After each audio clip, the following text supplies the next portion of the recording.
1 Kings chapter 2. Huling bilin ni David kay Solomon. Nung malapit nang mamatay si David, nagbilin siya sa anak niyang si Solomon. Malapit na akong mamatay, at ganun naman ang mangyayari sa lahat ng tao sa mundo. Maging matatag ka at matapang. Sundin mo ang utos ni Lord na iyong Diyos. Mamuhay ka ayon sa gusto niya at sumunod sa instructions, utos at rules niya na nakasulat sa law ni Moses. Pag ganon, magiging successful ka sa lahat ng gagawin at pupuntahan mo. At tutuparin ni Lord ang promise niya sa akin. Kung magiging maingat, mamuhay ang mga anak mo at faithful sila sa akin ng buong puso at isip, laging sa lahi mo manggagaling ang hari ng Israel. Alam mo rin kung anong ginawa sa akin ni Joab na anak ni Zeruiah. Pinatay niya ang dalawang commander ng mga army ng Israel, si Abner na anak ni Ner at si Amasa na anak ni Jeter.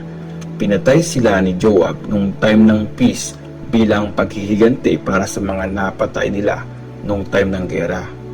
Pumatay siya ng mga inosenteng tao, kaya guilty siya at dapat managot.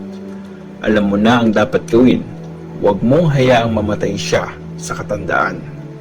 Pero lagi kang maging mabait sa mga anak ni Barzillai na taga-Gilead. Alagaan mo silang mabuti. Kasi naging mabait din sila sa akin nung tumakas ako sa kapatid mong si Absalom. Tandaan mo si Shimei na anak ni Gera, yung galing sa tribe ng Benjamin na taga-Bahurim. Pinagmumura niya ako nung pumunta ako sa Mahanaim. Pero nung nagkita kami sa Jordan, nagpromise ako sa kanya sa pangalan ni Lord na hindi ko siya papatayin. Pero ikaw na ang humatol sa kanya. Matalino ka at alam mo kung anong dapat gawin sa kanya. Kahit matanda na siya, siguraduhin mong ipapapatay siya. Ang pagkamatay ni David. At namayapa si David kasama ng mga ancestors niya. Nilibing siya sa city ni David. 40 years naging hari ng Israel si David. 7 years siyang naghari sa Hebron at 33 years sa Jerusalem. Si Solomon ang naging hari kapalit ng tatay niyang si David at naging matatag ang paghahari niya. Ang pagkamatay ni Adonijah. Nung time na yon, pinuntahan ni Adonijah na anak ni Haggith si Bathsheba, ang nanay ni Solomon. Tinanong siya ni Bathsheba, "Mabuti ba ang pakay mo sa pagpunta dito?" "Opo," sagot ni Adonijah. Tapos sabi pa niya, "May gusto akong sabihin sa inyo." Sabi ni Bathsheba, "Sige, ano yun?" Sagot ni Adonijah, "Alam niyong ako dapat ang magiging hari at ini-expect yun ng buong Israel. Pero iba ang nangyari at ang kapatid ko ang naging hari dahil yun ang gusto ni Lord. At ngayon, may isa akong request sa inyo. Huwag niyo sana akong tanggihan." Sumagot si Bathsheba, "Sige, ano yun?"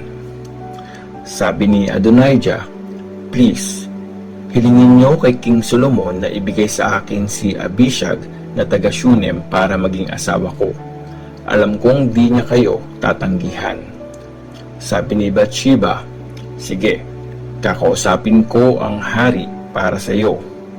Kaya pumunta si Bathsheba kay King Solomon para sa request ni Adonijah. Tumayo ang hari para salubungin siya at nagbow sa kanya para magbigay galang. Tapos umupo ang hari sa trono niya at nagpakuha ng upuan para sa nanay niya. Umupo si Bathsheba sa kanan ng hari. Sabi ni Bathsheba, "May maliit akong request sa iyo. Huwag mo akong tanggihan." "Ano yun, Nay?" tanong ng hari. "Hindi kita tatanggihan." Sabi ni Bathsheba, "Ibigay mo sa kapatid mong si Adonijah si Abishag na taga Shunem para maging asawa niya." Sumagot si King Solomon, "Bakit mo hinihiling si Abishag na taga Shunem para kay Adonijah? Hilingin mo na rin kaya na maging hari siya. Nakakatanda ko siyang kapatid at kampi niya ang priest na si Abiathar at si Joab na anak ni Zeruiah." Tapos Sumumpa si King Solomon sa pangalan ni Lord. Sabi niya, parusahan sana ako ng matindi ng Diyos pag di ko pinagbayad si Adonijah ng buhay niya dahil sa request na yan. Si Lord ang nagtatag at naglagay sa akin sa trono ng tatay kong si David. At nangako siyang sa lahi namin lagi manggagaling ang magiging hari. Sinusumpa ko sa pangalan ni Lord na mamamatay si Adonijah ngayong araw na ito. Kaya inutusan ni King Solomon si Benaiah na anak ni Jehoiada at pinatay ni Benaiah si Adonijah. Ang parusa kina Abiathar at Joab. At sinabi ng hari kay Abiathar na priest, umuwi ka na sa bayan mo, sa Anathoth. Deserve mong mamatay pero di kita papatayin ngayon. Kasi dati kang in charge sa box ng kasunduan ni Lord God nung kasama ka pa ng tatay kong si David. At dahil dinamayan mo siya sa mga paghihirap niya. Kaya inalis ni Solomon si Abiathar sa pagiging priest ni Lord. Sa ganon, natupad yung sinabi ni Lord sa Shiloh tungkol sa lahi ni Eli. Nung mabalitaan ito ni Joab, pumunta siya sa banal na tent ni Lord at hinawakan ang mga sungay ng altar. Sinuportahan niya kasi si Adonijah kahit di siya sumuporta kay Absalom. At nung may nagsabi kay King Solomon na pumunta si Joab sa banal na tent ni Lord at nasa tabi siya ng altar, inutusan ni Solomon si Benaiah na anak ni Jehoiada na patayin si Joab.